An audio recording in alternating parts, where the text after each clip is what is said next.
Friday, November 24th. I slept for 18 hours yesterday.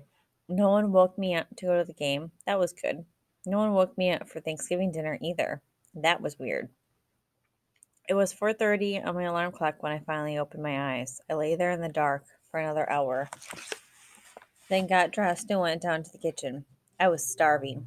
All I was finishing As I was finishing a turkey sandwich, I heard the sound of the newspaper plopping onto the driveway. I walked outside. The air was cold, but nowhere near freezing. The wind was blowing from west to east, blowing the smoke of the muck fire through the starry sky. I walked back inside with the Times and sat on the floor of the great room. The headline of the sports section was Lake Windsor defeats Tangerine. Underneath that it said Antoine Thomas throws for 3 touchdowns, runs for 2, and 30 to zip route. I started to read about it, but then Dad wandered through in his pajamas on the way to the kitchen. He stopped and scowled at me. He said, "I thought you had a cold." "I don't hear any coughing or sneezing." I answered, "Sorry, Dad, but I feel better today." We locked eyes for a few seconds, then he continued into the kitchen. When he came back out, he had a cup of coffee and he had lost the scowl. He sat down on the floor next to me and began to talk about his favorite subject. He didn't miss much of a game. You know that big center, Brian Baylor? Is he the one who hangs out with Antoine? Right, he's been snapping the ball to Antoine perfectly all year. Yesterday, I guess you forgot how. The kicking game stunk to high heaven, and it was all because of him. I think Coach Warner should have benched him. Dad pointed to the sports section. Did they even mention Eric in there? No, they just say that the score should have been higher, but Lake Windsor missed all 5 extra points. Dad's eyes shot fire. Missed extra points? Is that what it says? Eric didn't miss anything. He never kicked the ball.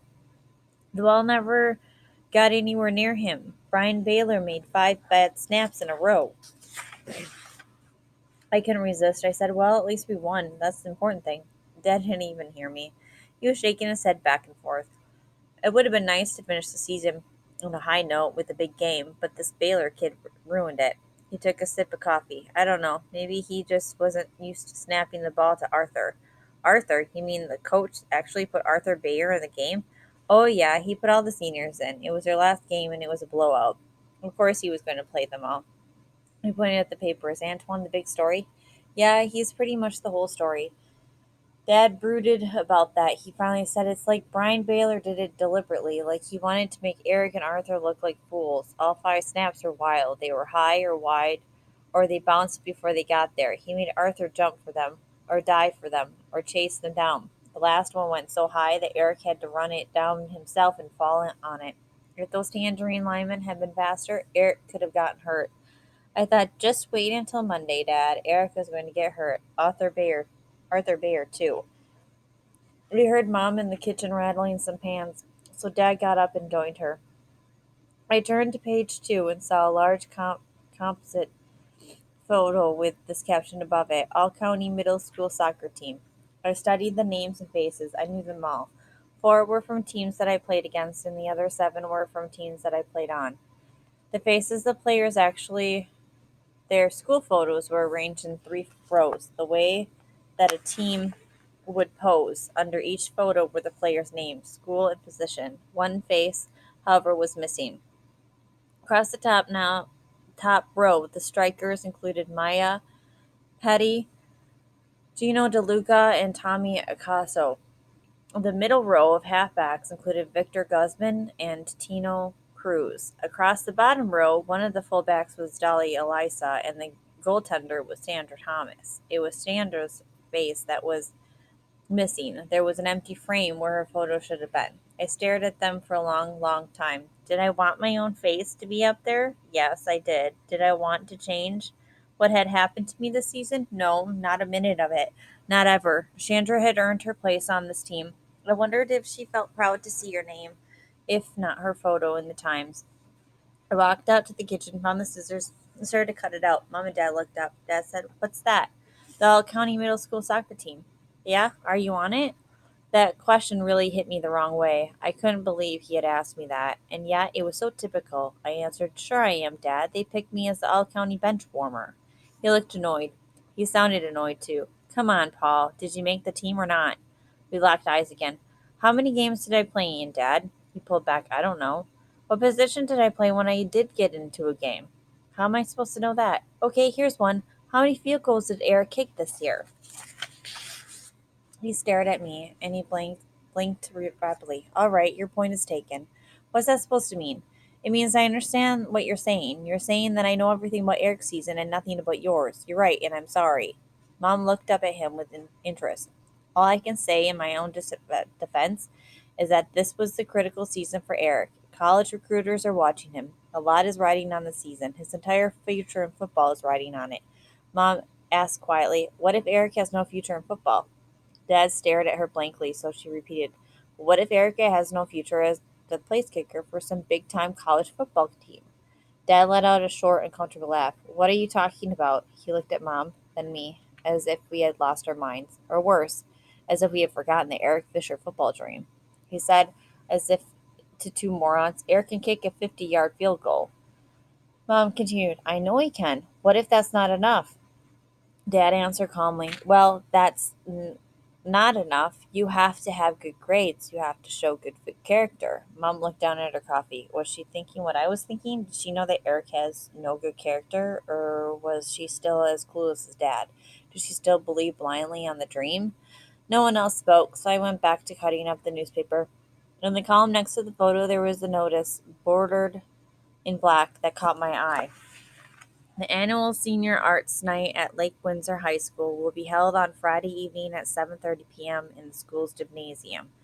This year's ceremony will include the dedication of a laurel oak tree in the memory of Michael J. Costello, the Lake Windsor football captain who was killed by lightning on September 5th. I said, do you two know about the senior awards night next Friday? Dad was still trying unsuccessfully to make eye contact with Mom. He answered, sure. We'll all be going. They're honoring Mike Costello and all of the other senior players, of course. Bill Donnelly is going to be the master of ceremonies. I folded the sports section back up and handed it to Dad. The phone rang. Mom picked it up. She looked concerned. She said, no, we just got up. We haven't been outside at all. Then she said, oh my God. She got off the phone quickly and pointed at me. Paul, you're dressed. Check all around the house, all around the outside. What's wrong? That was Sarah from next door. She said somebody has smashed up all the mailboxes and spray painted all over the wall. I went out through the front door. Mom hurried to watch me through the side window in the great room. I saw our neighbor's mailbox first. It was smashed all right, like an aluminum can, and it was hanging by a thread from its pole. Then I looked over to where ours should have been. All I saw was a pole, bent at an acute angle. There was no trace of the mailbox. I looked up and down the street. About every other mailbox had been smashed, probably by a baseball bat. Then I went into the backyard. There was no paint on the inside of the wall, so I climbed up on top of it and vaulted over. I hit the ground, turned around, and saw it, swirling lines of white paint like fake snow across the gray of the wall. I was too close to make out what it said, so I started to back across the frozen mud ruts of the perimeter road. The wind was whipping up. The smoke was in my eyes and my nose. I had to back all the way across before I could read the message. It said, Seagulls suck.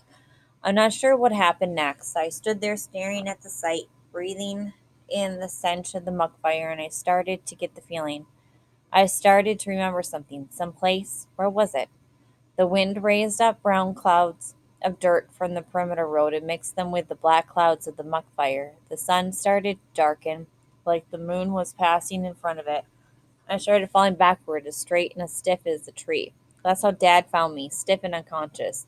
He had to pick me up and carry me across the road. He started yelling over the wall to Mom to bring the Range Rover around. I remember telling him, I'm okay, and I was pretty much back to normal by the time they got me onto the couch in the great room. Mom said, I'm going to call the doctor. I said, no, really, I'm all right. Dad was totally stressed out. He started yelling at me like it was my fault. What happened to you? What did you do? Did you walk into a car? I said, no, nothing like that. Mom put her hand on my forehead. I said, I don't know. I can't remember. I really can't remember. Mom looked into the backs of my eyes. She said, this is all my fault. You had a cold to begin with, and then I sent you out into that disgusting air. She started into the kitchen. I'm going to make you some tea. Dad stared at me for a few more seconds, then he joined Mom in the kitchen and talked to her about the mailboxes and the spray paint. He said, I bet kids from Tangerine High did it after yesterday's game. They were mad about getting blown out like that. He's probably right. Mom brought me a cup of hot tea with lemon all day long. She and Dad kept looking at me and asking me how I felt. I kept saying okay. That was true, and yet it wasn't. The whole truth is, I feel very weird, but I can't say why. I can't remember why. Not yet. Monday, November 27th. Today was supposed to be the day. Mom insisted that I stay at home, although I told her that I felt fine. I thought all day about Eric and Arthur. At 10 a.m., I thought to myself, Eric and Arthur have no idea at this moment that they're going to face Lewis again this afternoon. And this time, he won't be alone. At noon, I thought the same thing, and I thought it again at 2. I wonder if Eric would walk through the kitchen door with his eyes swollen and black, or with his nose broken. I wondered what kinds of questions Ma would ask him, and would he answer them? I figured that Eric and Arthur would take the time to make up a mutual lie, like they had gotten dumped by 10 guys from Tangerine High School. Maybe the same guys who had vandalized our neighborhood. That would sound a lot better than the truth. That their own teammates despised them so much that they helped a stranger beat them up. Anyway, Eric did walk through the kitchen door, but something obviously had gone wrong. He went straight to the refrigerator and grabbed a can of soda. I looked right at his face. There wasn't a mark on him. It hadn't happened. Something had gone wrong. I was disappointed, but still confident. Something had gone wrong. That was all. I sat down at the kitchen table and tried to think. Could it still happen to Eric and Arthur? When? How? Then it came to me. Yes, it could still happen. It could happen on Friday, outside of the senior awards night. If Lewis asks me about another time and place, that's what I'll tell him. Mom walked in with the phone. I hadn't even heard it ring. She said, Not too long, please. I have calls to make before the homeowners of meeting tonight. I pressed the button. Hello? Hi, Paul. It's Carrie. I held the phone out at arm's length. Then I shook my head like a wet dog trying to clear my thoughts. I finally said, Hi. Yeah, hi. I figured you were never going to call me, so I decided to call you. Uh-huh. Look, I'm sorry. I've been meaning to call you. I held my hands out in a gesture that she would never see. I just didn't. Well, that's okay. Do you want to talk to me now? Sure. I guess the last time I saw you was at the soccer game. You guys have a really great team. Thanks. I think it's great that you have girls and boys. Yeah, it was great. Did you see the paper yesterday? I sure did. 3 girls from our team made all county. I saw that. Yeah. Did you see that thing about planting a tree for Mike Costello? Uh huh. Are you going to go? It's Friday night. Oh, yeah, I'm going, because I'm going too. Oh, yeah? Yeah. There was a pause, then she said, Joey's having some kids over to his house afterward. Would you like to come with me as my date? I didn't hesitate at all. I said, Sure. Great. I added, Thanks for asking me. Sure thing. Does Joey know that you're asking me? Oh, yeah, he knows. He says we can ride over there with him and Kara. I had a sudden crazy picture in my head. Could Joey be listening to this? Could he be on the extension? Mom came in and pointed at the clock. I said, I'm sorry, I have to go. I'll see you at the gym on Friday. Okay, great. Bye. Bye. Mom said, Who was that? Carrie Gardner from Lake Windsor Middle. We're going over to Joey's house on Friday night after the ceremony. Mom took in this information. She waited, I guess, for more, but I didn't say anything else. She started making her calls to the homeowners. It didn't sound like too many were interested in her meeting. Mr. Costello arrived first at about 8 o'clock. I answered the door and let him in. He gave me a friendly greeting as usual. I claimed my seat in the alcove at Dad's IBM. I pulled up the Eric scholarship offers file as Mom and Mr. Costello settled into the living room. Dad had been working on a file again. He has added the names and phone numbers of scouts and alumni boosters from the 3 Florida schools. People like Mr. Donnelly and Larry and Frank. He has also noted that a press packet from the Times had been sent to those schools. He hasn't added anything more to the other page 1 schools, and get this, the page 2 schools are gone, deleted, trash canned. The Houston schools and any other non contenders for the national title are gone. They have no place in the Eric Fisher football dream. I clicked out of the file and started listening to the meeting. Mom was taking notes as Mr. Costello rattled off a series of items: a Rolex watch, a diamond stick pin, a 24-karat gold bracelet. I logged off and walked into the great room. Mom didn't suggest that I leave, so I joined them. I asked, "What are you writing down, Mom?" Mom looked at me with a pained expression. Was I being a pain? These are items that were stolen from the tented houses. Dad came in and sat in one of the folding chairs. He didn't say anything to us. He didn't even look at us. It was like we weren't there. He just stared straight ahead at the fireplace like he was waiting for it to flame on. The doorbell rang, so I went to answer it. I let in a group of 4 homeowners. Mom suggested that they begin the meeting right away since no other people were expected. It was smaller and friendlier than most homeowners meetings. The 8 of us listened as Mr. Costello read the financial reports. Then he turned to the old business. We have good news on a couple of fronts. All I can say is thank God for that freeze. It killed off all the mosquitoes, so we were able to cancel that guy with the gas masks and the sprayer. Mom said, "Thank God is right." The freeze also signals the end of the thunderstorm season. This is a fact that Mrs. Fisher and I have both brought to Bill Donnelly's attention. We have suggested a compromise to him that he remove his string of lightning rods for now and put them back up next summer. He has agreed to think about it. The man from the yellow Tudor asked, "What about the termites? The freeze might have helped us there too. I just don't know. 3 houses have tents now, which makes a total of 25 so far in the development. And the robberies?" Mr. Costello nodded solemnly. There were 2 more robberies of tented houses since our last meeting. In both cases, robbers smashed a window, ran in, and ran out with cash and jewelry. The deputies say they have some leads, but that's all they're willing to tell us at this point. The same man said, "I saw a guy sitting outside a tented house with a shotgun." Everyone reacted to that, and he continued, "He's one of our neighbors, Jack. He's sitting outside in a lawn chair all night long with a shotgun across his lap." Mr. Costello said, "Thanks for telling me. I'll talk to him. If that doesn't do any good, I'll have the sheriff's department talk to him. We can't have that." Everyone agreed. He's gonna wind up shooting some late night jogger. The woman from the White York asked, "What about the front, Jack? That's looking kind of run down." "The front is looking bad because of the freeze. Those plants are supposed to be cold hardy, but nothing is going to come through a freeze like that completely undamaged." The same woman asked, "Did the freeze kill off the rest of your fish?" "No, we can't blame the freeze for that. Those koi are cold hardy. That pond could freeze a foot thick and they'd be okay under the ice. We believe that some local person stole them and sold them." I said, "I don't believe that." They all turned and stared at me as if they had just noticed that I was sitting there. Then they all turned back. They were about to ignore me and go on when I added, "That doesn't make any sense." They turned around. They turned toward me again. "Think about it. How could some local person, some koi thief from Tangerine, stop at the front of our development in that wide open space without anyone seeing him? How could he fish for, catch, and drive away with a string of big orange shiny fish with no one seeing him?" Mr. Cassell answered, "I don't know, Paul. Maybe because he does it in the middle of the night when people are asleep. Anyway, it's the only theory we have unless you have a better one." "The ospreys," I said. They all stared at me blankly. "The ospreys, the birds of prey from those giant nests out on Route 89. They swoop down, snatch at the koi, and fly back to the nest.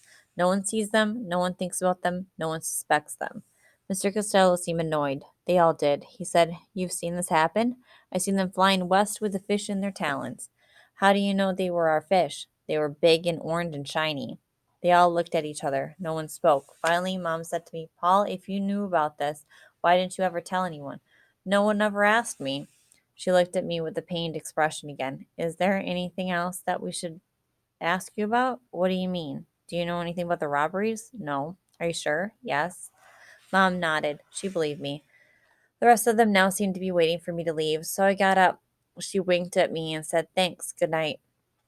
As I started out, I heard one of the homeowners ask, "Did anybody see that Eyewitness News team report on the sinkhole? The one where they found out the county never surveyed the construction site? Why can't we get that eyewitness team out here? They can shoot pictures of the muck fire. We show them on to the county and demand action." The guy turned around for support. Nobody moved. He added, "And if that doesn't work, we can sue the county." Mr. Costello half smiled and pointed at Dad. "We'd be suing our host here." Dad jumped to his feet and gestured for the crowd's attention. He looked absolutely frazzled. I want you all to know something. I am determined to change things. That sort of nonsense, an unsurveyed construction site, will never happen again in this county.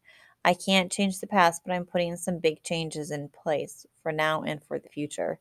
The homeowners listened, then turned to other matters. I continued on upstairs. I have to wonder about Dad, though. He was a wreck just now. He was coming unglued. What is going on in his head?